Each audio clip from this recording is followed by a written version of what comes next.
오늘 말씀은 자기 부인과 축복입니다. 오늘 말씀의 내용을 보면은 예수님께서 다니시는 곳에는 어디든지 사람들이 밀려들었습니다. 그래서 말씀 속에서도 보면은 주님께서 지금 게네사렛 호숫가에 계시죠. 그런데 사람들이 많이 거기에 몰려들어서 말씀 전하시기가 힘드실 정도였습니다. 그래서 주님께서는 베드로의 배에 오르셔서 호숫가에서 배를 조금 띄워서 거기에 앉으셔서 말씀을 전하시는 내용입니다. 여기서 게네사렛 호숫가라고 기록되어 있습니다만 게네사렛 호숫가는 갈릴리 바다라고도 불리어지고 디베랴 바다라고도 불리어지는 곳입니다. 같은 이름입니다. 이게 로마식 표기냐 아니면 히브리식 표기냐에 따라서 다를 뿐입니다.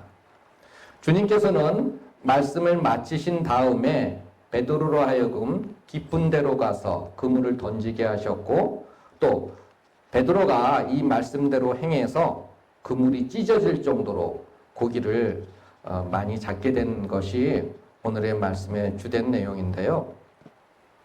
통상 오늘 말씀의 핵심 구절로 5절, 6절 말씀을 많이 말씀들을 하십니다.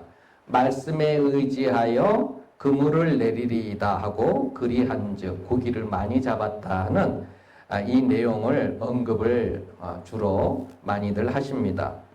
말씀에 의지하였다는 것은 순종이고 많은 고기를 잡았다는 것은 순종의 결과, 축복이라 할 수 있겠습니다.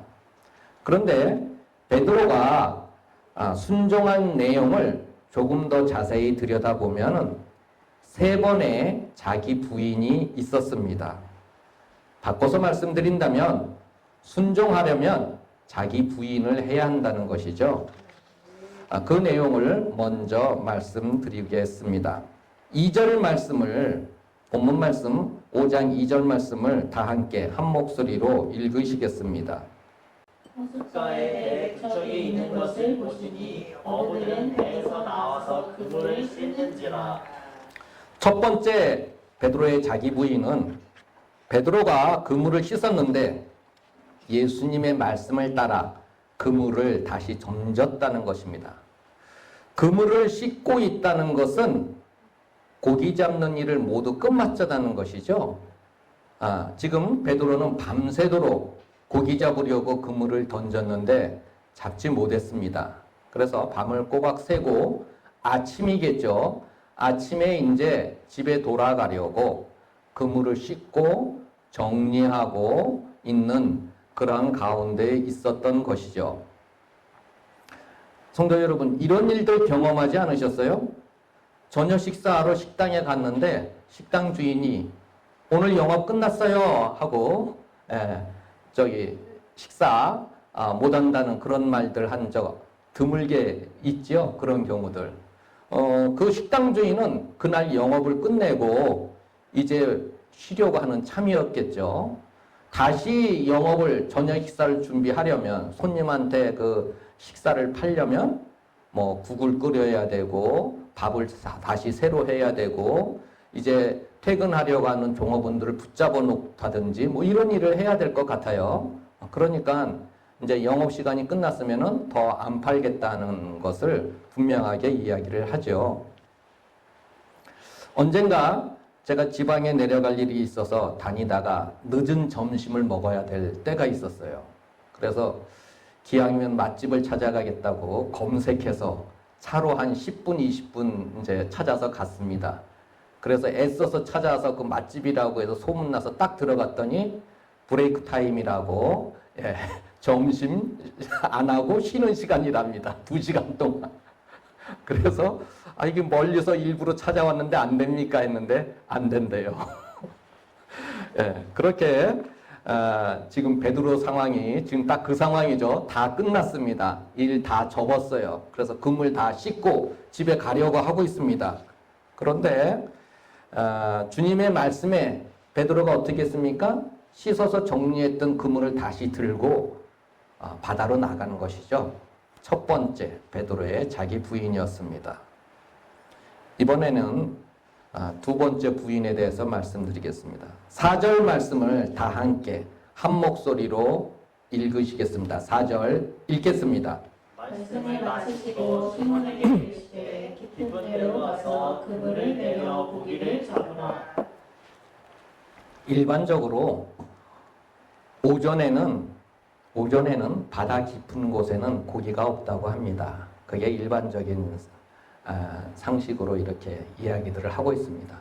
그런데 지금 오전이잖아요. 밤새서 고기 못 잡고 아침에 오전에 지금 그물을 씻고 베드로가 돌아가려고 하는 시점이니까 깊은데 고기가 없는데 이 그물을 던지라고 하시니까 베드로는 이 방법 자체가 아마 납득이 안 되었을 수 있습니다. 자기의 경험상. 베드로는 전문가잖아요. 어부이고. 그리고 또 그가 밤새도록 이곳저곳 그물을 던졌던 상황이고. 게다가 오전에는 깊은 데는 고기가 없다는 것도 잘 알고 있는 사실이거든요. 그런데 깊은 데로 가서 그물을 던지라 하신 예수님의 말씀에 어떻게 했습니까? 그렇게 했죠. 그 말씀에 따르기까지에는 베드로의 두 번째 자기 부인이 필요했습니다. 끝으로 베드로에게는 가장 힘든 세 번째 자기 부인이 있는데 그것은 고기 잡는 일에 있어서 전문가인 베드로가 비전문가인 예수님의 말씀을 듣고 따르는 일입니다. 베드로는 직업이 어부죠. 오랫동안 고기 잡는 일을 해왔습니다. 그걸로 잔뼈가 굵은 사람입니다. 그것이 전문가이고 직업으로 가지고 있는 베드로입니다. 그런데 예수님은 직업이 무엇이신가요? 목수이시죠. 베드로가 예수님께서 직업이 목수이다는 것을 알고 있었는지는 모르겠어요. 그렇지만 말투나 외양상, 외모상, 어부가 아니라는 것은 알고 있었을 것입니다. 보통 뱃사람, 고기 잡는 사람의 복장은 나름대로의 그 특징이 있지 않습니까? 예수님은 전혀 그게 아니셨죠. 그러니까 베드로는 예수님의 겉모습만 봐도 뱃일을 하는 분이 아니시다라는 것은 알고 있습니다. 그런데 그런 예수님께서 비전문가인데 전문가인 자기 자신에게 깊은 데로 가서 그물을 던지라 이렇게 말씀하신 그 말씀을 신뢰하고 따른다는 것은 쉽지 않은 일이었을 것입니다. 또 한 번의 자기 힘든 자기의 자기 부인이 필요했던 것이죠. 제가 근무하고 있는 건물에는 1층에 칼국수 집이 있습니다. 제가 그 얘기를 잠깐 하고 싶은데 영업한 지 그 칼국수 집이 영업을 한 지 6개월이 지났는데 손님들이 별로 없어요. 그래서 제가 저도 이제 칼국수를 좋아하니까 사실 좀 안쓰럽기도 하고 해서 제가 한 번은 제가 이제 그 칼국수 맛집을 여기저기 찾아서 먹어본 경험이 있지 않겠습니까? 좋아하니까. 그런 것들을 딱 이제 정리해서 제 나름대로 머릿속에 정리해서 한 번은 그 식당 주인에게 이제 가서 이야기를 했어요. 뭐 친하기도 하고 편하게 같은 건물에 있으니까 이야기를 했죠. 내가 칼국수를 좋아하는데 그 집 칼국수도 먹어봤고 여러 번. 지금 장사가 안 된다는 집 칼국수도 여러 번 먹어봤고 다른 데서 먹어본 칼국수 맛집이라는 곳을 이야기를 해줬습니다. 이 집은 이러이러한 특징이 있는데 이래서 맛있고 뭐 사람들이 많이 오더라. 또 저런 곳에 갔더니 저 집은 또 그 집은 어디에 있는데 이러이러한 것이 특징이 있다. 그래가지고 이제 제가 그 집의 블로그도 이렇게 보여주고 막 그랬어요.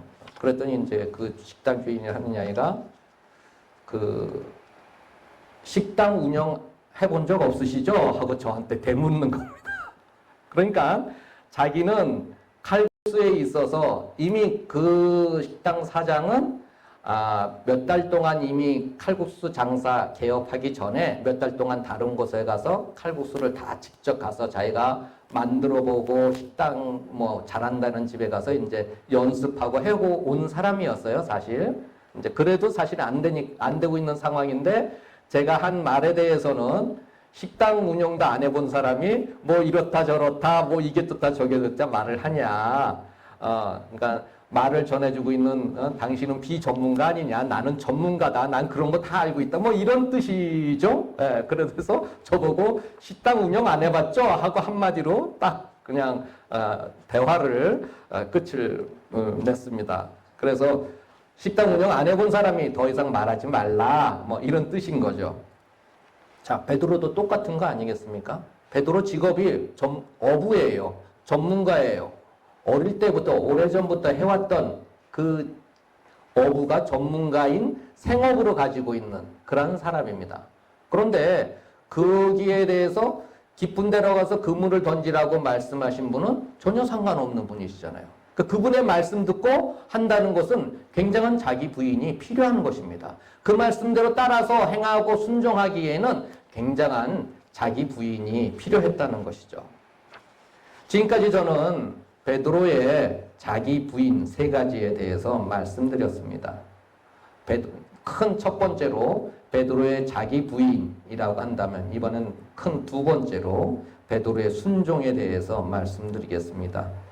5절 말씀을 다 함께 한 목소리로 읽으시겠습니다. 시몬이 대답하여 이르되 선생님 우리들이 밤이 새도록 수고하였으되 잡은 것이 없지만은 말씀에 의지하여 내가 그물을 내리이다 하고. 자, 베드로가 순종을 했죠. 베드로가 그 고기 잡는 일이 다 끝났음에도 또 다시 바다로 나가 그물을 던지기까지에는 앞서 말씀드린 대로 3번의 자기 부인이 필요했습니다. 이렇게 자기 부인을 하고 바다로 나간 베드로는 말씀에 의지하여 그물을 내렸습니다. 애초에 예수님께서는 베드로의 배 위에 올라가서 모여있는 사람들을 향해서 말씀을 전하셨습니다. 자신의 배 위에서, 베드로의 배 위에서 베드로가 그 모습을 곁에서 봤겠죠. 그리고 말씀 전하시는 그 예수님의 그 말씀을 보고 들으면서 그분의 말씀이 힘있고 능력 있다는 것을 깨달았을 것입니다.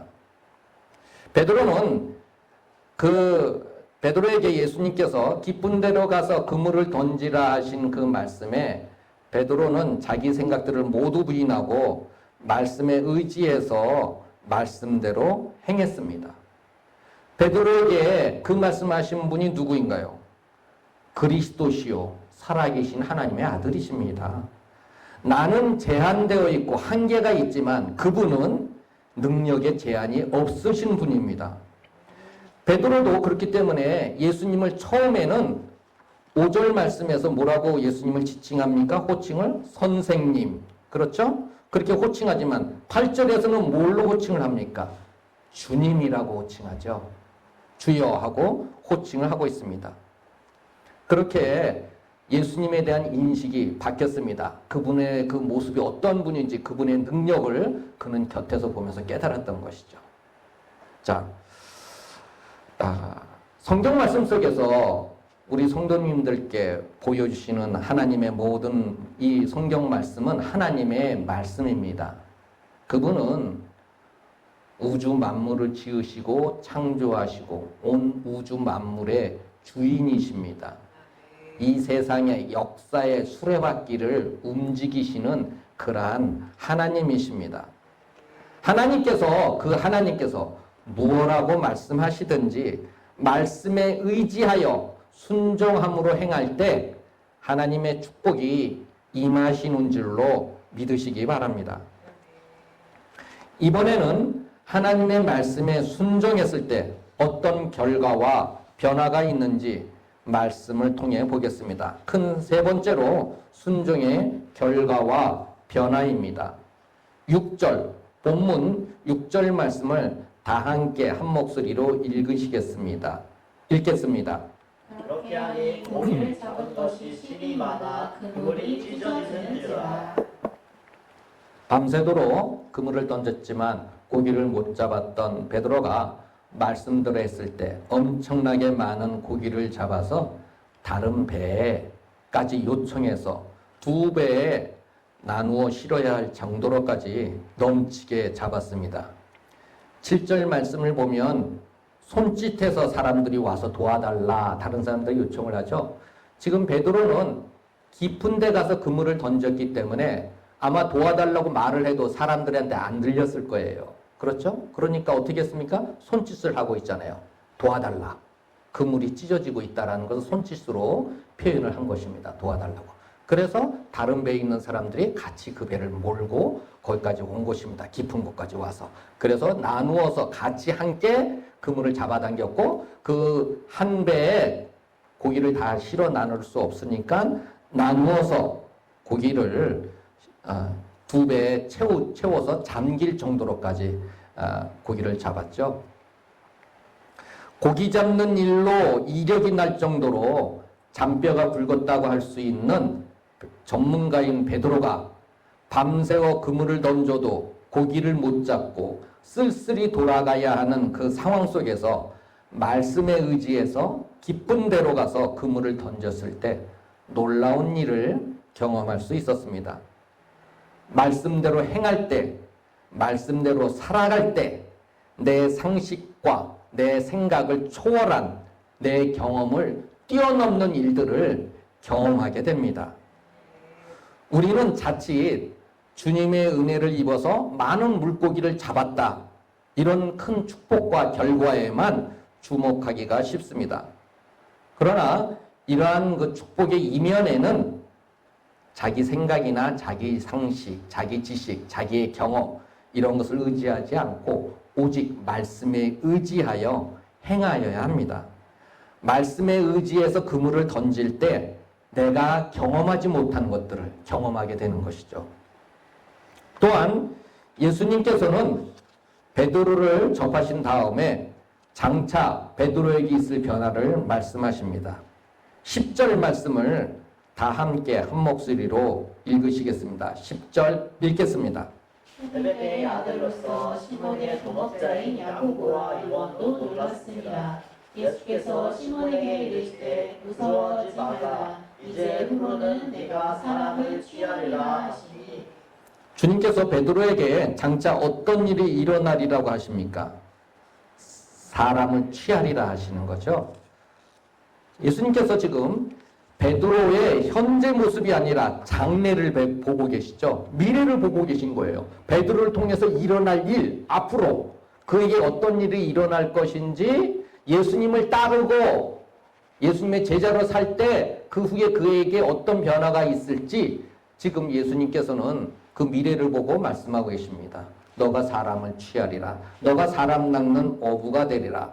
내가 너를 개발하 반석이 되리라 말씀을 하시고 계시는 겁니다. 베드로의 현재 모습은 뱃사람으로서 어부이지만 장차 많은 사람들을 주님께로 인도하는 일을 이룰 것을 말씀하고 계십니다. 우리도 주님을 따르면 주님 안에서 고기 잡는 일이 아니라 세상에서 내 직업만을 위해서 일하다가 끝나는 것이 아니라 다른 사람들을 주님께로 인도하고 새 생명을 얻게 하는 일에 동참하게 됩니다. 나를 통해서 사람 낚는 일이 일어나게 됩니다. 하늘나라의 기쁜 소식을 전하고 생명을 전하는 그리스도의 대사로서 살게 됩니다. 베드로전서 2장 9절 말씀을 보면 오직 너희는 택하신 족속이요 왕같은 제사장들이요 거룩한 나라요 그의 소유된 백성이니 이는 너희를 어두운 데서 불러내어 그의 기이한 빛에 들어가게 하신 자의 아름다운 덕을 선전하게 하려 하심이라 말씀하고 계십니다. 나를 통해서 하나님께서 놀라운 일을 행하실 것을 이룰 것을 약속하고 계신 겁니다. 오늘 본문 말씀을 통해서 베드로의 3번 자기 부인이 있었고 또 그가 말씀에 의지하여 순종하였으며 그 순종의 결과 축복과 변화가 있었던 것을 말씀을 드렸습니다. 모든 성도님들께서도 하나님의 말씀 앞에 자기 생각이나 지식, 경험을 부인하고 오직 말씀에 의지하여서 순종함으로써 축복받고 많은 사람들을 주님께로 인도하는 그리스도의 대사로서 사는 놀라운 생활을 하시는 성도님들이 되시기를 바라겠습니다. 기도하겠습니다.